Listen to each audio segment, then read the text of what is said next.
because Tesla trades on the potential of its self-driving technology, something I very much believe in, but that...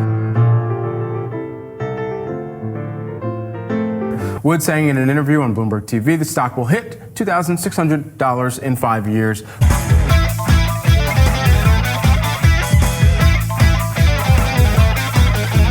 All that and more. So let's get to it. Tesla stock is down in the pre-market 1.69%, currently sitting at $249.82. Ladies and gentlemen, it's been quite a while since I've been able to produce a video. I've been in the land of the rising sun, hanging out with the in-laws, having a great time. But over those past 5 weeks, I gotta say, I've been in and out of the Tesla news. For the month, Tesla stock is up over 2.25%. But as you can see, it's been volatile as f***, you know what I mean? And something tells me that the volatility is only just beginning. Look, that 5-week vacation, it took a lot out of your boy. To get back in the swing of things, I figured I would review all the things that I've missed in the past 5 weeks and sprinkle on in there some of those things I did enjoy while over there in Japan. Let's go ahead and have a gander at the roller coaster ride, which was the month of March.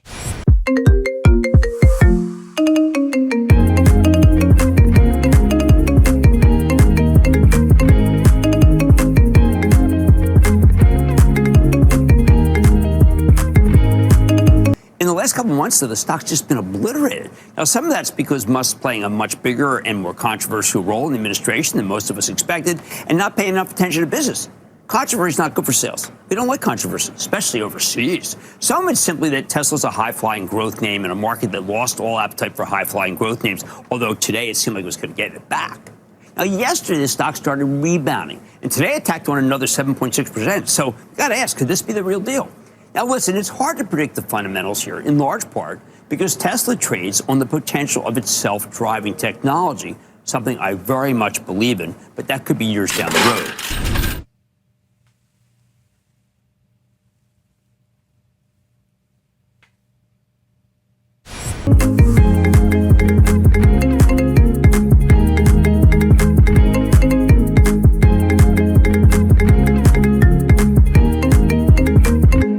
Obviously seeing activists and Elon Musk becoming kind of a target for anyone who's mad at anything that's happening with the Trump presidency. But you're also seeing a lot of people just not buying the cars, right? Who are maybe put off by the vibes, and Musk and members of the Trump administration are of course trying to turn that around. You talked about Lutnick, you talked about Trump on the South Lawn doing kind of an infomercial, it seemed, for Tesla, and of course Musk himself having this surprise all hands meeting that was broadcast live, not a normal thing for the company.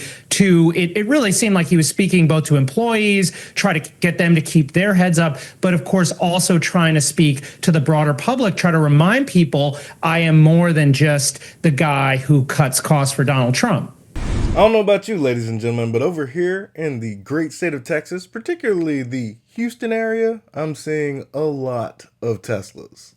This has not been my experience at all.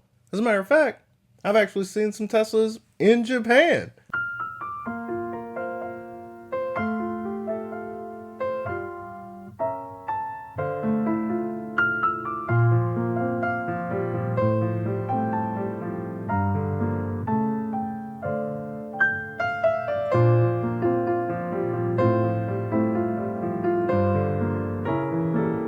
Japan kind of reminds me of what the Houston area looked like around 2020 when I purchased my first Tesla vehicle. Quite sparse initially, but a breath of fresh air every time you see it.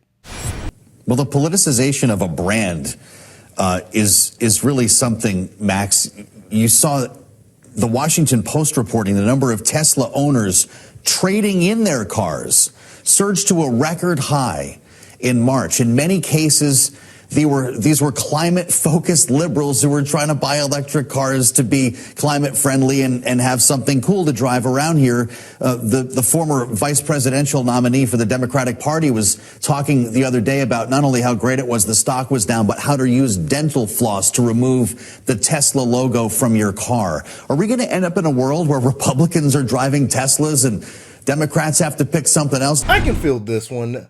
Everyone will be associated with Tesla in one way or another. Whether it be having their own robo-taxis at their disposal or using the Tesla robo-taxi. The Cybercab will be sleek, efficient, and a great way to traverse from point A to point B. And did I mention, it more than likely will have the lowest cost per mile? Yeah, nothing says noise like a lighter impact on that old wallet. And another thing, people trading in Teslas, that's not a bad thing, ladies and gents. I myself have traded in a couple of Teslas, only to buy another Tesla. Those that insist brand damage has taken a hold of Tesla, I posit what you're seeing isn't technically brand damage, but Tesla brain damage. People have been trying to destroy this company since its inception for one reason or another. I got a sneaking suspicion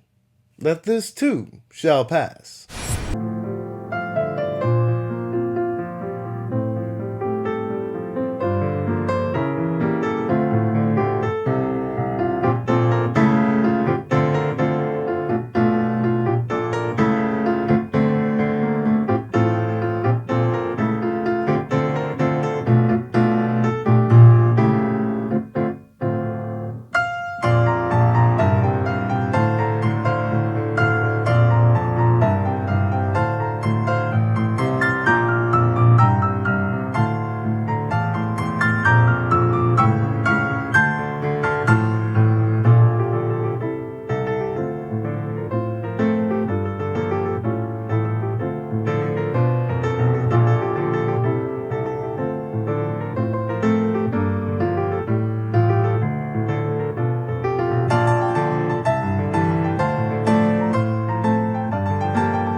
Still, ARK Invest's Cathie Wood sees further upside from here. Wood saying in an interview on Bloomberg TV the stock will hit $2,600 in 5 years, with 90% of the growth coming from, get this, robo-taxis. What?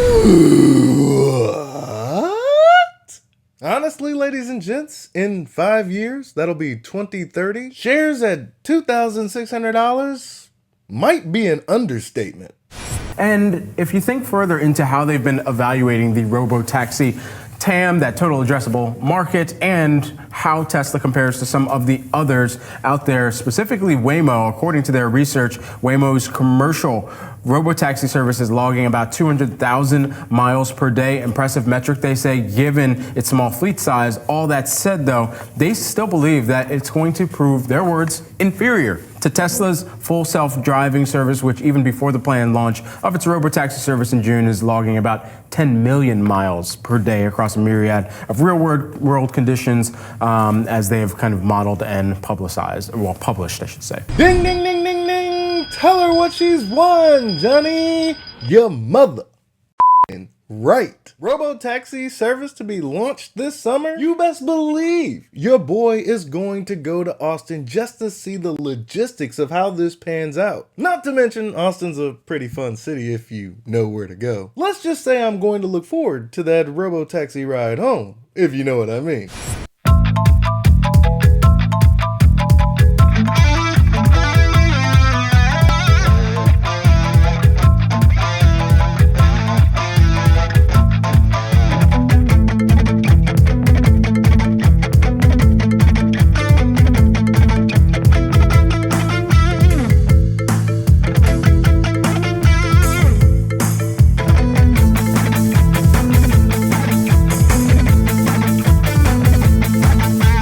Latin America, Europe can access BYD. And I was interested in Cathie Wood's take there that BYD isn't a competitor when it comes to AV. But we've heard that they are focusing on autonomous vehicle technology. So could it start to ramp up and take on the robo-taxi future of Tesla too? Well, they very well could. So BYD has a level 2 product that they offer in China for free right now, whereas even if you buy a Tesla in China, you still have to pay for full self-driving. So that could lead some consumers to choose a BYD. Both will be level 2 products inside of China, and China is a unique market because the data for AV testing has to stay within China. You can't send it back to Tesla's headquarters in the US for refinement. And so China may be a different market altogether where BYD is more comparable to a Tesla. But if you're looking at a market like the US or Europe, right now, I think Tesla would be more comparable with Alphabet's Waymo product as a robo-taxi competitor. They not like us. They not like us. Waymo, BYD, none of that compares to what FSD has to offer. While in Japan, I was experiencing quite a few narrow roads, their highways, the streets, all this other stuff, right? I'm very curious to how FSD is going to operate in the land of the rising sun. Luckily, FSD China has emerged as something glorious. Even with the perceived limitations that come with being in China, not being able to export the data, import the data, so on and so forth, those FSD China videos have been absolutely amazing and gives me a little insight for when I do end up retiring in the land of the rising sun. Those FSD China videos give me a lot of confidence that our AI student driver will be able to conquer the roads not only in Asia, but in Europe as well.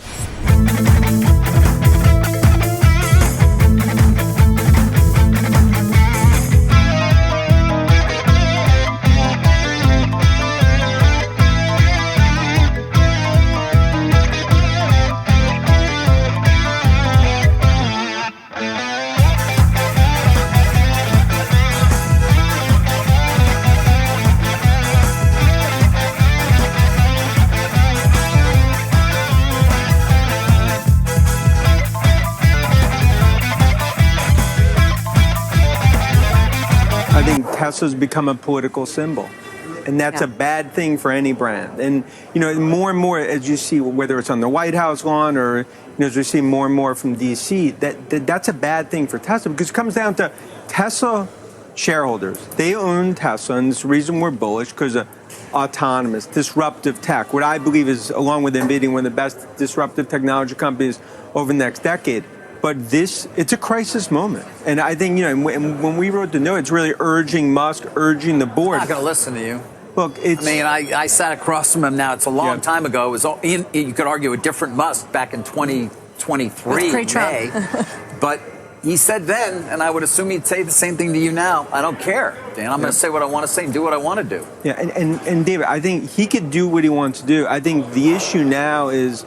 It's not necessarily the stock or the money, because someone will be like, Musk doesn't care about that, but Musk does care about Tesla customers in terms of the brand. And I think when you look, if there wasn't such a bright future, then now it wouldn't even mean anything.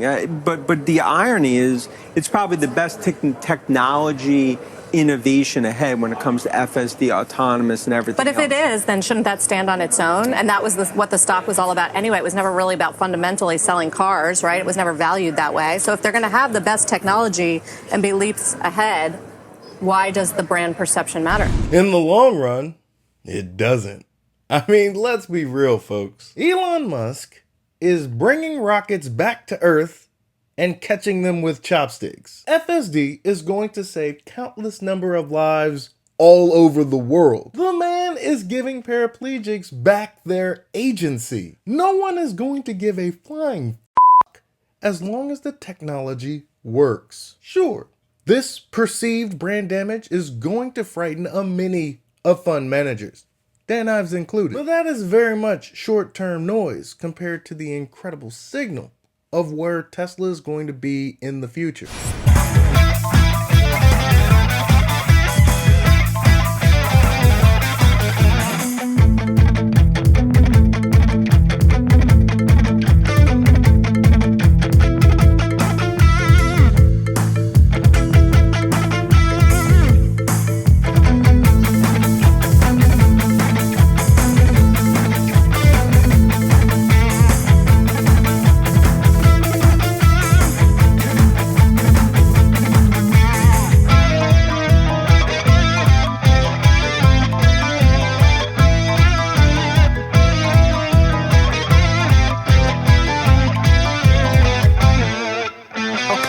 so bullish on Tesla here, especially given everything we've seen in terms of brand dynamics and controversy around Tesla and around Elon Musk? So first, to focus on the very short term around deliveries, we think the market is probably inappropriately dissecting the current numbers. I mean, the company very specifically said on their fourth quarter earnings call that there will be supply issues in the first quarter based on the fact that they're changing lines to introduce the new Model Y. In addition to that, then people are probably waiting for the new Model Y. So if there has been any brand impact to Tesla, this quarter is the wrong one to figure that out. We're going to have to see Q2, Q3, Q4, whether or not there's a long-lasting brand impact. And second, over the near to medium to long term, there's a robotaxi launch in June. There are new models to be introduced throughout the year. There's ramping Optimus volume. So we feel like the market has probably inappropriately dissected the current issues and is forgetting the near to medium to long-term catalysts that we have going for the stock. Ding, ding, ding, ding, ding.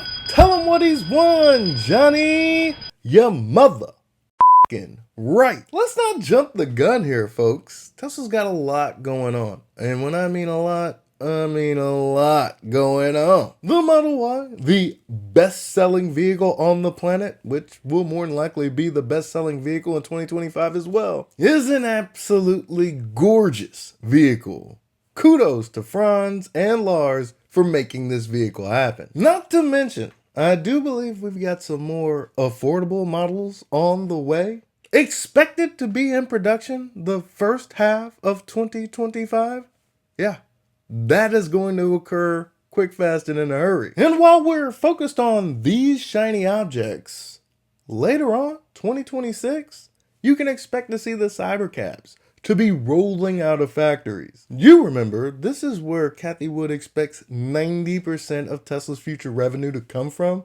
At least right up until Optimus becomes, I don't know, the best product ever known to man.